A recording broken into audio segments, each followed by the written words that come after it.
Bienvenidos a una nueva edición de Lo Justo y Necesario acá en el Periodista TV, como siempre con interesantes entrevistados. Hoy tenemos a un periodista que ya es escritor, Mario Amorós. ¿Cómo estás? Hola Francisco, muchas gracias. Aquí de vuelta después de unos años que no nos veíamos. Estuvimos hace 6 años, estabas recordando, en Sí. el estudio antiguo, hablando del libro de Pinochet. Y Así me es. decías que ya han vendido 8.000 ejemplares. Sí. Es un libro que se ha vendido muy bien, a pesar de que tiene 832 páginas. Pero bueno, es una biografía muy exhaustiva del dictador. Y realmente, claro, mucha gente dice, oye, yo lo compré, pero tengo con la tapa boca abajo para no ver al viejo, porque sale Pinochet en toda la página. Evidentemente no es una imagen nada agradable. Pero yo creo que más allá de las bromas, y hay que, bueno, Pinochet merece una biografía, merece contarse su vida porque tuvo un papel negro en la historia de este país que lo condiciona hasta hoy. Lo raro, y lo hablamos esa vez, es que haya demorado tanto en sacarse la casi primera, porque me parece que hay otra, ¿no? Por ahí o no. Sí, bueno, Gonzalo Vial escribió a principios de este siglo, año 2001-2002, una biografía en 2 tomos. Pero es una biografía, bueno, él fue ministro de Pinochet, él conoció a Pinochet, obviamente eso es una ventaja, pero es una biografía que adolece de que no tiene fuentes documentales importantes. Y entiendo que él en su momento era un hombre muy importante en este país, en el periodismo, en la enseñanza de la historia, y pudiera haber accedido a archivos a los que no quiso. Bueno, es su biografía, se puede encontrar todavía por ahí en librerías de viejo y eso. Sobre todo porque él tuvo una participación ahí en el libro blanco de la... Claro, efectivamente, ¿no? Efectivamente, un papel que él reconoció en un documento siniestro para justificar el golpe y la represión. Exactamente. Pero hoy nos trae otro tema acá. Después de aquí te voy a decir todo lo licenciado y doctor en Historia por la Universidad de Barcelona y licenciado en Periodismo por la Universidad Complutense de Madrid. Ha escrito Los 1000 días de Allende, La historia es nuestra, Salvador. Bueno, son exposiciones. Exacto. Los 1000 días de Allende es una serie de televisión en la que yo participé como asesor histórico y además tuve la suerte, Francisco, con un curador de arte chileno, Rolando Báez, y 2 artesanas de Talagante. Ellos prepararon una exposición de artesanía que se inauguró en Madrid, en el Museo Nacional de Antropología de España, que es la historia nuestra, Salvador Allende y la Unidad Popular, a través de la loza de Talagante. 21 escenas hechas por Lozera de Talagante que recrean el periodo histórico. Yo fui el asesor, les tuve que explicar el gobierno de Allende, todo. Hice unas piezas maravillosas y una forma de contar la historia para mí completamente inédita. Te has convertido en un referente de la historia reciente de Chile, ¿eh? Bueno, mira, yo de verdad agradezco la acogida que tienen mis libros en este país. El otro día en el lanzamiento había más de 1000 personas. Se vendieron centenares de libros de Gladys y mucha gente me decía, incluso una chica me dijo, mi mamá es fanática tuya, y me dio un ataque de risa, ¿no? como si uno fuera Carlos Castelli, ¿no? Pero bueno, es verdad, agradezco esa acogida, ¿no? Porque es un trabajo muy solitario, de mucho tiempo, uno solo leyendo, investigando. Esta mañana estaba en el archivo de la Cancillería, en un piso -2, yo solo viendo documentos de la diplomacia chilena de los años 30. Bueno, así son mucho tiempo, ¿no? Entonces, claro, ahora es lo contrario, ahora es estar en público, firmando libros, conversando con la gente que te lee. Es muy radical el cambio, pero menos mal que tienen esa buena acogida. Y este es el libro que nos convoca hoy, Gladys Marín, Una vida revolucionaria. Y tiene un poquito menos que la otra, pero son más de 500 páginas, claro, con toda la historia, pero con una buena diagramación, con una buena diagramación, una lectura amable. Nosotros somos, Francisco, tú y yo somos periodistas y sabemos que hay que hablar y escribir para el gran público de una manera rigurosa, pero de una manera también que no sea una lata leer o escucharnos, ¿no? Entonces ese oficio de periodista yo creo que a mí me ha venido muy bien. No, y lo estuve leyendo y es un buen relato de la vida de ella, además en un contexto. Es decir, acá no solo se encuentra Gladys Marín, se encuentra los años que ella protagonizó como política, tanto en la vida clandestina, en su trabajo en el Partido Comunista, como diputada en las Juventudes Comunistas, luego ya como presidenta del Partido Comunista durante 20 años. Pero te quería partir con una pregunta. Ella en una parte, me parece que es la página alrededor de 400, tú dices que en una entrevista que me parece que le hizo la Raquel Correa, dijo que ella lo que quería era vivir la vida a concho, ¿no? Sí, ella era su forma de expresarse, ¿no? Que había que vivir con esa pasión que quienes la conocimos de cerca o de lejos recordamos, ¿no? Y quienes, esa pasión que las jóvenes de hoy admiran, porque les ha llegado de diferentes maneras, era una mujer apasionada, con mucha energía, con una gran alegría. Era una mujer, yo la conocí, es la primera persona que biografío que conocí. Esa alegría, ese carácter simpático, abierto, bueno para conversar, y eso se expresa en esa frase, ¿no? Vivir a Concho, vivir con todo. Incluso cuando ella estaba enferma, muy enferma de cáncer, decía que que estaba contenta con la vida que había tenido, ¿no? Incluso cuando el año 77 recuerda que hace un año que ha desaparecido a manos de la DINA su compañero y esposo Jorge Muñoz, dice que repetiría el mismo camino, la misma opción de vida si tuviera que volver a nacer, ¿no? Bueno, una forma de expresarse, una mujer que vivió la vida efectivamente intensamente, con todo de frente, en circunstancias muy difíciles, porque, el golpe de Estado uno lo puede mirar como fue, pero cuando aterriza en la vida concreta de cada chileno y cada chilena del año 73, se dio de una manera, ¿no? Y en el caso de la Gladys fue dejar de ver a su marido para siempre, a partir de aquel 11 de septiembre, y a sus dos hijos despedirse sin saberlo para 13 años, ¿no? Mario, ella ya murió hace 20 años, por lo tanto ya prácticamente hay una generación completa, claro, y más que no la conoció, pero tiene alguna idea de esta Gladys Marín. Cuando decimos vivir la vida Concho, ¿cómo pudo ser una mujer del Partido Comunista, que además era presidenta del partido, en un mundo en esa época tan masculinizado, con un Partido Comunista que además era machista, para vivir a Concho? Es decir, lo logró en todos sus aspectos, tuvo que resignar algunas cosas. Bueno, efectivamente la sociedad chilena, como todas, cuando Gladys entra en política, ingresa en la Jota el año 56, era una sociedad machista. Lo fue hasta yo creo que ahora no lo es tanto, pero yo cuando vine aquí en los años 90, había actitudes que en España yo no había visto nunca, un machismo feroz, abierto, desembozado, y Gladys se manejó en una escena política protagonizada por hombres. Efectivamente, el gobierno de Allende, creo recordar que solo tuvo una ministra, Mireia Baltra, ¿no? Y había muy pocas senadoras en aquel momento. Diputadas ya había más desde el año 65, pero eran como 10 sobre 150. Ella tenía un gran liderazgo, y además la Juventud Comunista, no solo por Gladys, evidentemente, por el contexto de la época. Gladys es elegida secretaria de la Jota julio del 65, y la Juventud Comunista en pocos años pasa a ser una organización de masas en todo el país, con decenas de miles de militantes. A algún momento el Estado tenía más de 80.000, en un país de 10 millones de habitantes, con un sello discográfico de ICAP que publicó todos los discos de la nueva canción chilena, con la revista Ramón, una revista emblemática que planteaba cosas insólitas para la ortodoxia comunista, ¿no? Como el amor, el sexo antes del matrimonio, el divorcio, cuestiones muy feministas, y que además con una forma de explicarlo que uno no imaginaría que es una revista hecha por el Partido Comunista en los años 70, ¿no?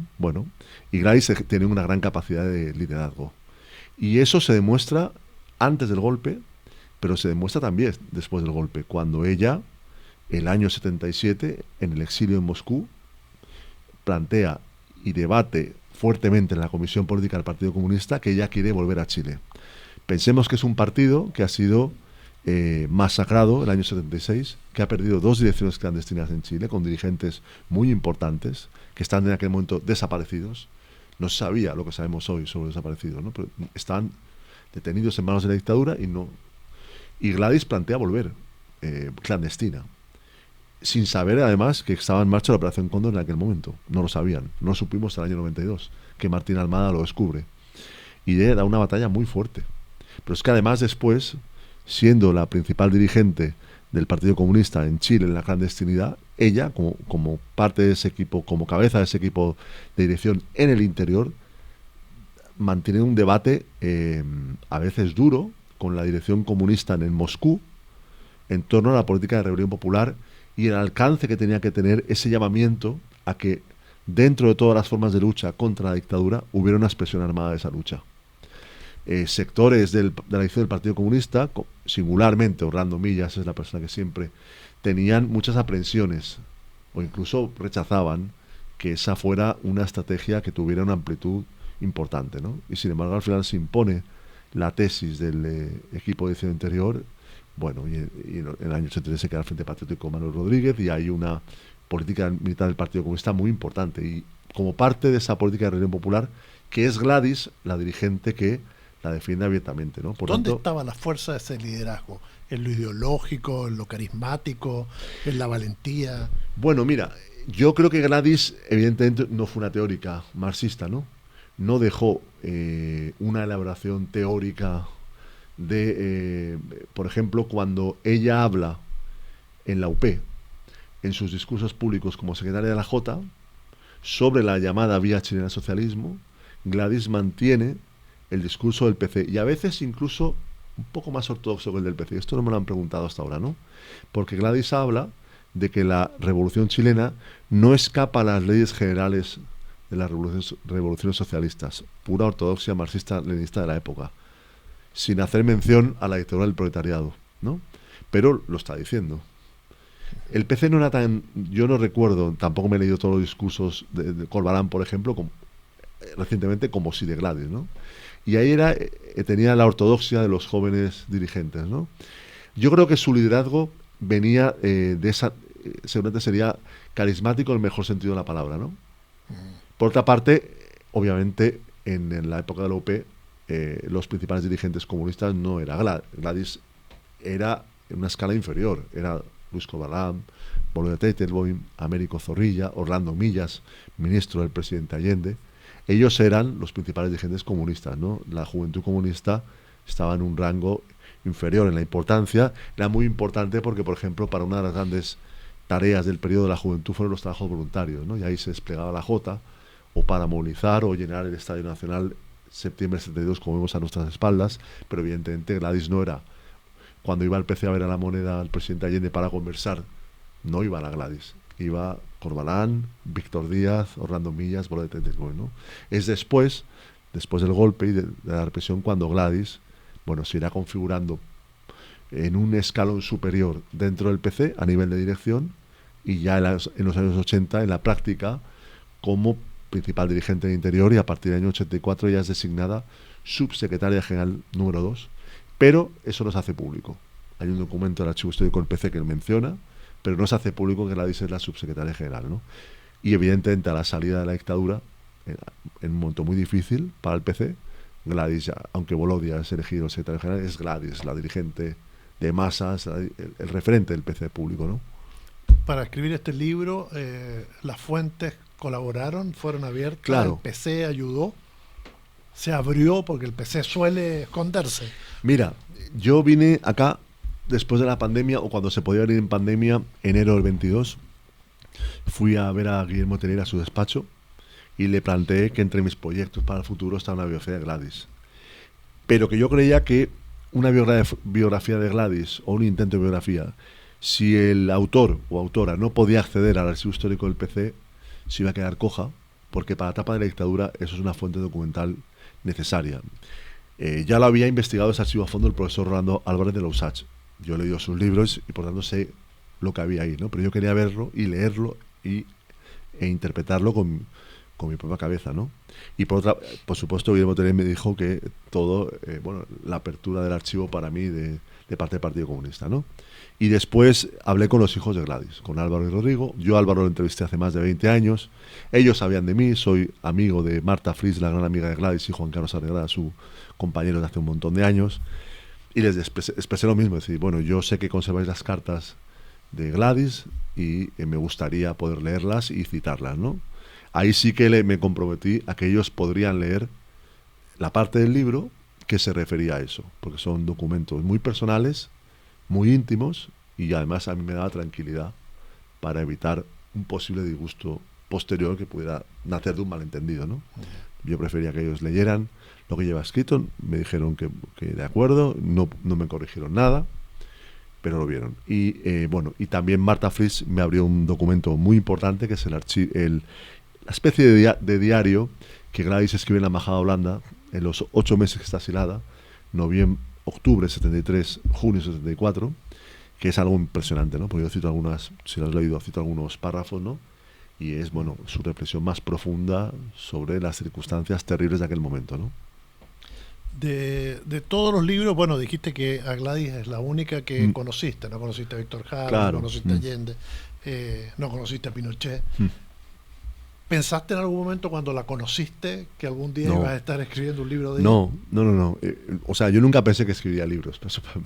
Eso en el momento en que conocí a Gladys, no, desde luego que no, claro. ¿Pero fue una mujer que te impresionó? Sí, claro. También es que yo soy muy impresionable. Quiero decir, cuando vine a Chile la primera vez, año 97, lo contó la biografía de Allende, fui a la Universidad Finisterrae porque Tomás Mulián daba una conferencia sobre Allende. Y allí estaba doña Tencha. Y yo la abracé como si fuera un oso. Era una mujer chiquitita, ¿no? Sí, y claro. la abracé, le dije que iba a escribir sobre Allende, ¿no? Bueno, a mí eso me impresiona mucho, ver a los protagonistas de la historia, puedo decir, ¿no? Y claro, Gladys a mí me sorprendía porque ella me preguntaba a mí, oye, ¿cómo está España? ¿Cómo está la izquierda en España? Y luego tuve la suerte de acompañarla a presentar su libro sobre la Operación Cóndor en 2 sitios. Y ella además vino a Madrid el año 2000, septiembre de 2000, cuando estaba el caso Pinochet caliente, ¿no? Y los compañeros me pidieron que le preparara la agenda de prensa en Madrid, ¿no? Entonces era muy fácil porque en el momento lo de Chile, lo de Pinochet le interesaba mucho, entonces a Gladys la entrevistaron todos los medios españoles y con la ayuda de un compañero la llevamos a Televisión Española, ¿no? Y bueno, yo sé que ella me apreciaba y que confiaba en mi trabajo, ¿no? Y bueno, yo creo que a ella le hubiera gustado, o sea, se hubiera puesto contenta de saber esto, ¿no? Dime, ¿qué explica la transversalidad que ella tuvo? Porque hay reconocimiento de toda la sociedad, incluso de la derecha más extrema, a Gladys Marín. Sí, bueno, yo creo que primero hay algo humano, ¿no? Es decir, Gladys, tú puedes estar de acuerdo o no con sus ideas políticas, pero es una mujer que no merecía esa enfermedad que tuvo, ¿no? Ese sufrimiento. Justo cuando ella estaba enferma de cáncer, mi papá también lo estaba. Entonces yo veía a mi papá y leía en la prensa chilena todos los días, ¿no? Y veía lo que decían de la enfermedad de Gladys, ¿no? Y me imagino lo que tuvo que haber pasado, ahora lo sé. Y ahí también hay en ese momento de la enfermedad muy larga, 1 año y medio, con además Gladys diciendo que se informara de todo, y una gran atención de la prensa a cómo evolucionaba su enfermedad. Bueno, hubo muestras incluso de Hermógenes Pérez de Arce de respeto a Gladys, ¿no? Algo, y también, de todo el mundo, ¿no? Sebastián Piñera, Evelyn Matei, Patricio Elwin, por supuesto el presidente Ricardo Lagos, ¿no? Bueno, y eso es algo humano, ¿no? Es decir, y después está, el reconocimiento político, ¿no? Finalmente, claro, hay que ser muy necio para no reconocer que Gladys fue una mujer que vivió de acuerdo a sus principios y que defendió sus ideas. Y que el Partido Comunista en Chile jamás se ha salido de los marcos democráticos. No solo eso, sino que es uno de los partidos que ha contribuido siempre a que este pueblo tuviera un mejor presente y futuro, ¿no? Y su papel es intachable en el gobierno de Allende, en los años 30, el Frente Popular, en los años 60, 50, ahora, hace 20 años. Nadie puede desconocer eso, ¿no? Y ahora también es verdad que después del llamado estallido, pues claro, la imagen de rebeldía y de lucha de Gladys, y esa consigna lucha como Gladys, pues es mañana en la marcha del 8 de marzo, seguramente habrá poleras de Gladys, banderas con la cara de Gladys, ¿no? Es un referente de lo que es una mujer luchadora, tenaz, consecuente, con coraje, que hace frente a todas las adversidades. Incluso para aquellas personas jóvenes que no la conocieron, que tienen hoy 15, 20 años. Sí, claro, porque es así, yo creo que es así, ¿no? También pasa con otras personas, ¿no? Es decir, Miguel Enríquez también es una figura reivindicada por un sector tal vez menor, pero por un sector joven actual. Por supuesto, antes mucho más que ahora, Ernesto Che Guevara, ¿no? Son imágenes que representan anhelos, utopías, luchas, imágenes también, obviamente, mitificadas, ¿no? De las que es mucha gente que las dice, yo amo a la Gladys. Bueno, ¿y usted qué sabe de Gladys? ¿Qué ha leído de Gladys? ¿Qué pensaba Gladys? ¿Cómo actuó Gladys? ¿No? Pues a lo mejor no saben mucho, ¿no? Pero bueno, es importante que figuras como Gladys inspiren a la juventud hoy, ¿no? Mario, y respecto a su herencia y legado político, ¿qué mujer del contexto, especialmente vinculado al Partido Comunista, tú ves que pueda seguir o tomar el... Bueno, yo creo que no va a haber otra Gladys Marín, como no habrá otro Víctor Jara ni otra Violeta Parra, ¿no? Lo importante, Gladys también decía que era parte de un colectivo, ¿no? Es decir, incluso cuando estaba enferma decía que el reconocimiento que ella recibía era un reconocimiento al Partido Comunista, decía ella, no a su figura, sino a lo que el Partido Comunista representaba en Chile. Bueno, lo importante es, yo creo que reconocer que Gladys fue parte de un colectivo, ¿no? De un movimiento popular, político, social, muy amplio, en su caso el periodo anterior a la UP, en fin, y que es parte de un partido político, el Partido Comunista, parte de la historia de la izquierda chilena, y hoy vivimos un mundo muy diferente al que incluso Gladys conoció, ¿no? Pensemos todo lo que ha pasado en los últimos 2 meses y todo lo que va a pasar y está pasando en el mundo, ¿no? Algo, un escenario terrible que se abre y tenemos que vivir en el mundo de hoy, pero creo que siempre figuras como Gladys o Salvador Allende, ¿no? Inspiran buenos proyectos, buenos sentimientos, animan a quienes tienen compromiso político, a quienes tienen compromiso social, ¿no? Pensar que una mujer como Gladys fue capaz de hacer todo lo que hizo, que recorrió el mundo en el exilio pidiendo solidaridad para Chile, que denunció en la transición los acuerdos entre la concertación y la derecha, que puso la primera querella contra Pinochet cuando parecía una locura y le decían la concertación que era una locura, y mira hoy hay centenares de represores en las cárceles, se acabó la impunidad, las políticas de memoria en Chile están en cada comuna de este país prácticamente, hay un memorial que recuerda a las víctimas de la dictadura. Es un avance muy importante. Yo te voy a pedir que me cuentes qué hay en el libro. Yo ya lo leí, pero hay que guardar el misterio para aquellos que tienen que leerlo. Pero de todas las cosas que fuiste descubriendo, ¿con qué imagen te quedas que fue lo más así que te sorprendió al encontrarlo? Claro, bueno, yo diría 2 cosas, ¿no? Por una parte, su actuación política, en el libro la detallo prácticamente mes a mes, no año a año, mes a mes, ¿no? Toda su evolución política, desde cuando entra en la Jota, que no se sabía, su primer artículo en El Siglo, su primer viaje a Cuba el año 60, creo recordar, las primeras entrevistas de prensa, después como diputada. Ella, por ejemplo, fue una de las diputadas que logró la creación de la Junji, junto con también diputadas de la EC. Bueno, una cosa importante, ¿no? Y toda la actuación política que sabemos después. Y en lo personal, bueno, como he podido leer sus textos más íntimos, bueno, ahí también vemos su voluntad de lucha, ¿no? Es decir, cuando ella está en la embajada de Holanda, que no sabe cuándo va a salir de este país, que sabe que va a salir al exilio, y bueno, quiere salir al exilio para contribuir a la lucha, ¿no? Bueno, es algo muy, muy impresionante. Y bueno, también como ella al final de su vida se da cuenta de la necesidad de que haya una izquierda real en el siglo XXI, ¿no? Pensemos cómo era la concertación en los años 90, ese partido socialista que había asumido el modelo neoliberal, que había asumido o no hacía nada contra la impunidad de los represores y de Pinochet. Bueno, quedaba el Partido Comunista y aliados muy pequeños, porque otros partidos de la izquierda que fueron importantes se habían dividido, eran muy chicos, ¿no? Quedaban personalidades de izquierda, pero la izquierda real era el Partido Comunista.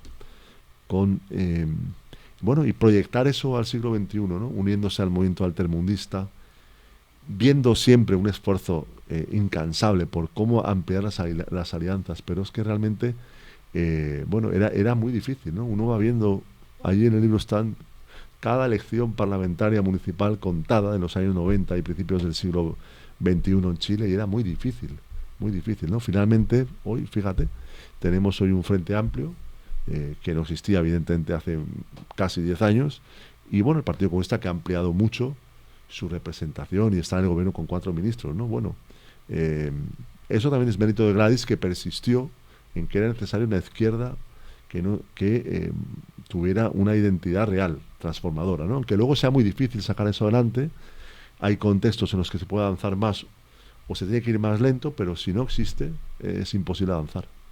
Me llamó la atención la dedicatoria, dice, a la memoria de Jorge Muñoz. ¿Por qué? Su marido, su compañero, ¿no? Pero es como que tomaste un poco lo que a ella le hubiera gustado. No lo sé. No, a mí me pareció bonito. Me pareció que Jorge Muñoz, como tantos otros que fueron detenidos, desaparecidos, bueno, era un hombre joven, un militante político muy valioso, un hombre culto.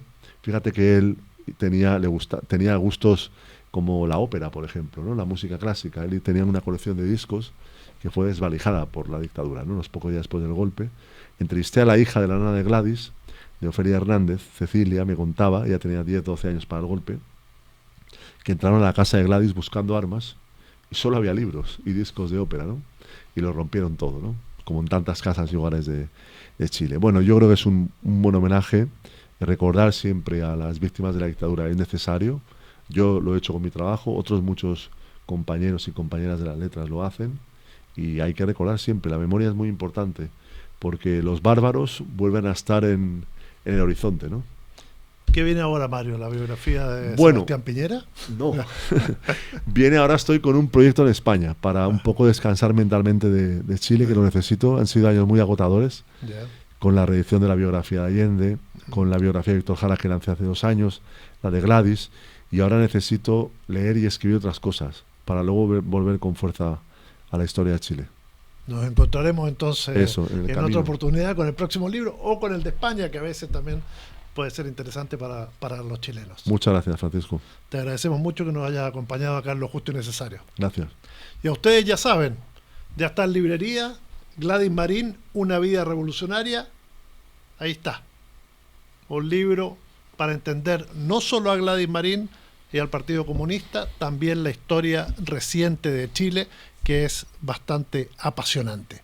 Los invitamos a seguirnos acá en las redes sociales, a suscribirse en este canal de YouTube que estamos lanzando y a seguirnos y vernos en las próximas ediciones. Muchas gracias por habernos acompañado. Gracias, Mario. Nos vemos. Gracias.